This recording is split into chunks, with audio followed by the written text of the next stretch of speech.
We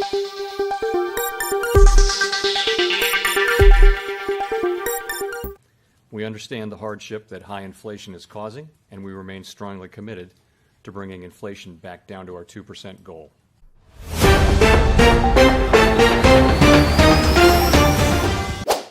हाल ही में US federal reserve की policy meeting में पॉलिसी रेट को 5.25% पर अनचेंज रखा गया है, लेकिन 2023 के अंत तक 6% तक पहुंचाने के लिए दो दरों में बढ़ोतरी का संकेत दिया गया है, जिससे भारत की ब्याज दरों और बाजारों पर स्पेकुलेशन तेज हो गई है। जबकि फेड ने स्टेटस को मेंटेन रखने का फैसला किया, उसने इन्फ्लेशन से निपटने के लिए इस वर्ष दो और दरों में बढ़ोतरी की संभावना का संकेत दिया। फेड की नीति का इंडियन मार्केट पर क्या प्रभाव है?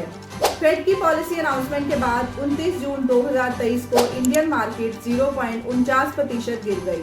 फेड की नीति विभिन्न चैनलों के माध्यम से इंडियन मार्केटों को प्रभावित करती है, जैसे एक्सचेंज रेट चैनल।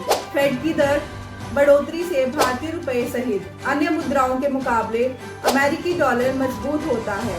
कमजोर रुपया उन भारतीय उधारकर्ताओं के लिए ऋण चुकाने की लागत भी बढ़ाता है जिन्होंने विदेशी मुद्रा में ऋण लिया है।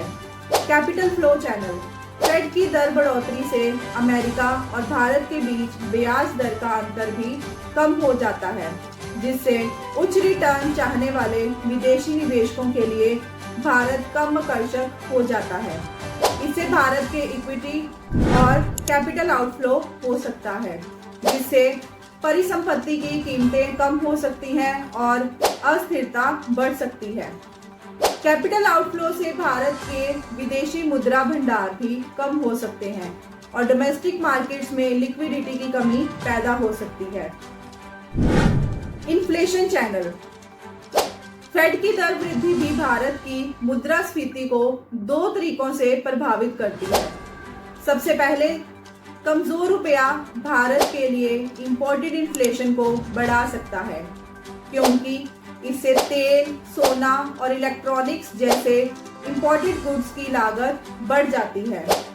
दूसरा, मजबूत अमेरिकी मांग के कारण उच्च वैश्विक कमोडिटी कीमतें भारत की घरेलू मुद्रास्फीति को भी बढ़ा सकती हैं।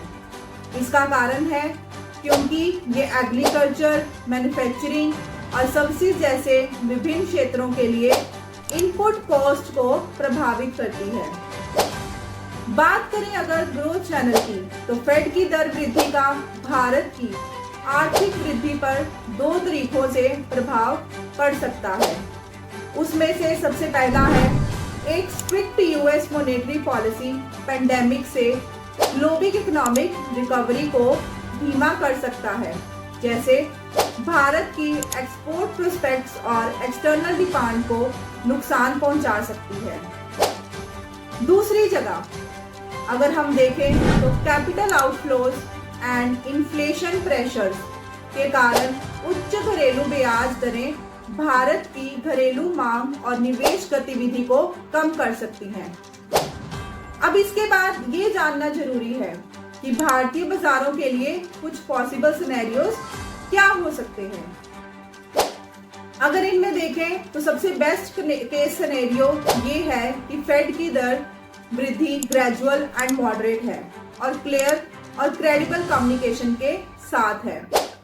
आरबीआई एक उदार रुख बनाए रखता है और भारत में लिक्विडिटी और क्रेडिट कंडीशंस के समर्थन कराता है। भारत की आर्थिक रिकवरी मजबूत और लचीली है, जिसे मजबूत डोमेस्टिक और एक्सटर्नल मांग का समर्थन प्राप्त है। भारत की मुद्रास्फीति नियंत्रित और प्रबंधनीय है और इसका फिस्कल और करंट अकाउंट घाटा नियंत्रण में है।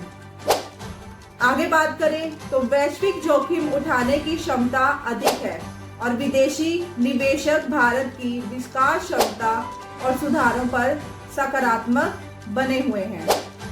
आरबीआई को रुपए की रक्षा और मुद्रास्फीति पर अंकुश लगाने के लिए अपनी नीति कड़ी करने के लिए मजबूर होना पड़ा है।